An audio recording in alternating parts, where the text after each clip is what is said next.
Welcome to Storytimer at Large. Mandy Lewellen.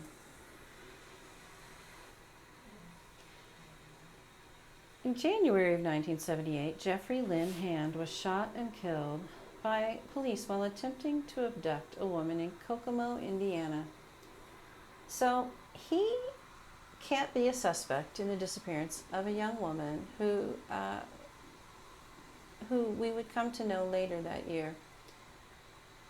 Madeline Mandy Lewellen was born on April 7, 1960, to Philip and Janice Lewellen. She had 3 sisters and a little brother. She grew up in the Kokomo, Indiana area. Mandy Lewellen was only 18. It was summer, and she was doing what a lot of other 18-year-olds do. She was having fun.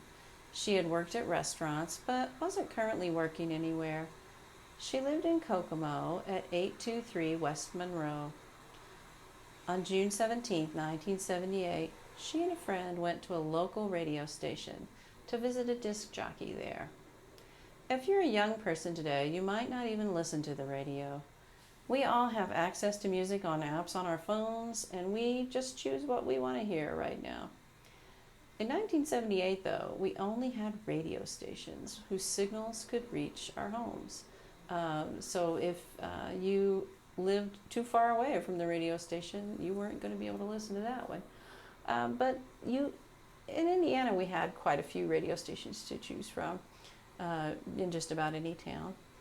And we listened to the radio while driving, at work, if it was allowed at work, at home, and when the television, of course, wasn't on. And we got to know sort of all the DJs' names and when they worked, what shift they worked, and what kind of music they played. Radio stations had a lot of call-in games. You could call in and win something like tickets to a concert. One time, I shockingly won $96 in 1986 or 87 from a radio station called 96 WSTO.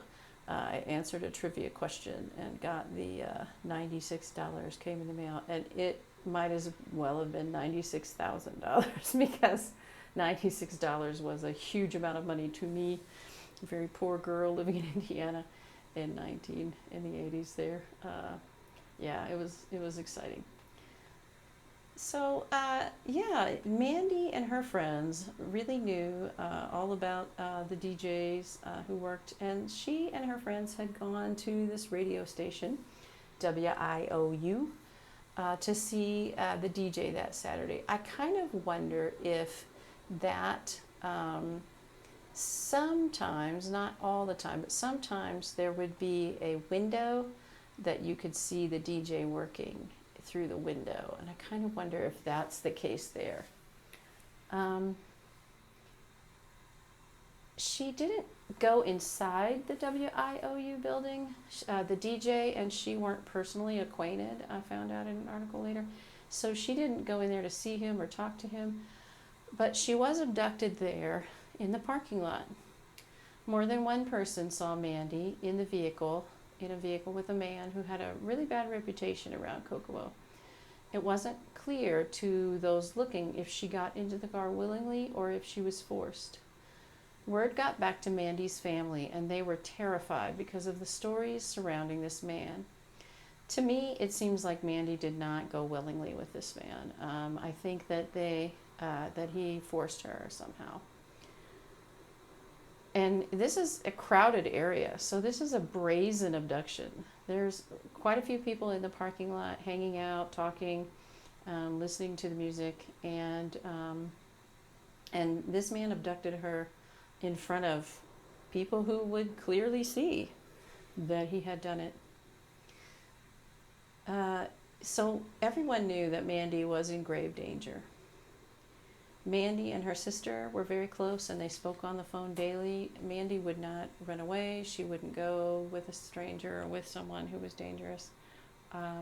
So her family, was absolutely at their wits' end, absolutely terrified.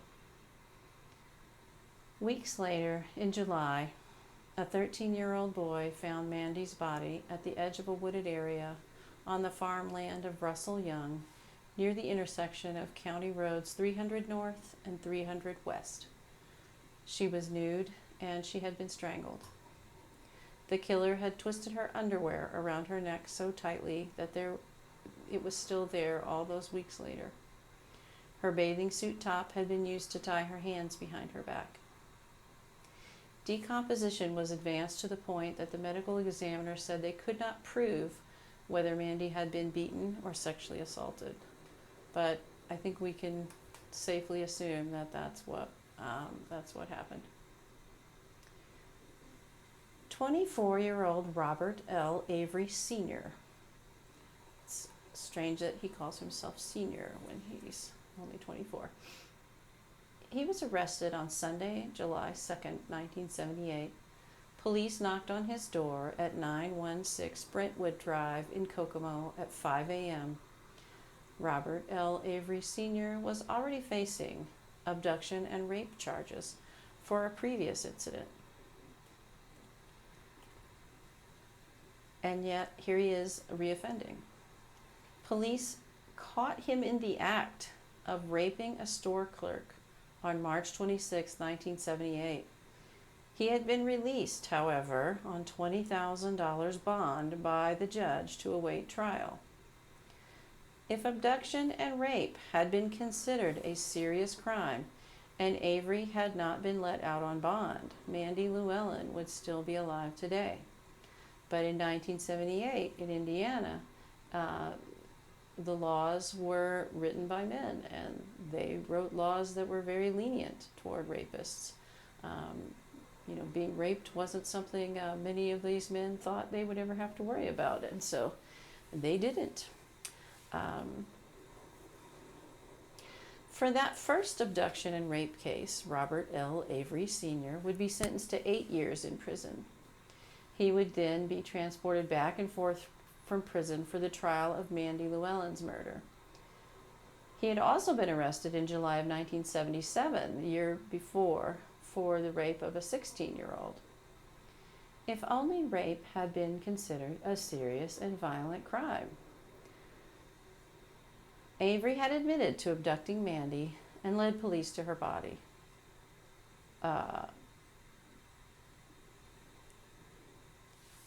It would seem to be a fairly, he had admitted to abducting Mandy and talked about where he had dumped her body. It would seem to be a fairly straightforward prosecution then. But as the trial got underway, things would take a very strange turn. Robert Avery's mother would attempt to hire a hitman to eliminate witnesses against her son. 51-year-old Barbara Abel would enlist the help of her friend, 48-year-old Mark Dedamore. Days after their arrest, Dedamore would suffer a series of heart attacks. Barbara Abel would eventually be convicted of trying to hire a hitman to kill a witness in her son's trial. She received a 20-year sentence. That sentence was suspended, and she was placed on probation for 10 years. She was also ordered to continue psychiatric treatment. Robert L. Avery was found guilty of murdering Mandy Llewellyn, and in 1979 he was sentenced to 40 years. That should have had him behind bars until 2019. However, he was released in 1998. And what do you guess happened then?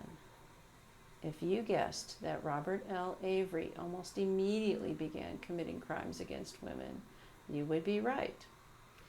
He was first arrested for invasion of privacy. I assume that he was peering in windows and stalking some women. Why was that not enough to violate his parole and have him returned to prison? Later, in an incident that would have him returned to prison, he grabbed a woman in broad daylight. This woman was visiting a cemetery. He grabbed this woman from the cemetery, forced her into his car by choking her. He then, as he's trying to flee with this woman, he was witnessed by several people And these people didn't just stand by, they took action. One person followed his vehicle in their car and stopped to help the kidnapped woman when she was able to flee the vehicle. Another continued to follow Avery and took down the license plate number. Police found that it was his mother's car, and then they immediately knew who he was and they arrested him very quickly. Avery was returned to prison to serve out his remaining years. He complained in court that he didn't want to go back to prison and die there. He didn't think that was fair. Did Robert L. Avery serve out the remainder of his 1978 sentence? It appears that he did. I couldn't find any more newspaper articles concerning his release. I searched multiple sites to see if he was still incarcerated or if he was freed. In 2021, he died, but the place and the cause of death was not listed. He was 67 when he died.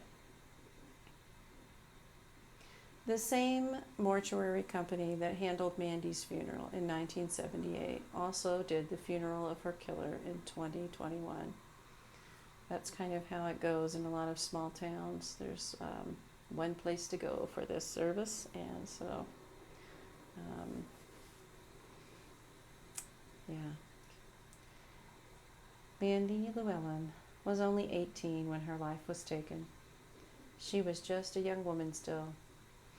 She loved animals and collected panda bear items. Her brother felt that she might have gone on to work with animals if she had lived. But we'll never know what she might have been. Her life was stolen from the world, from us all.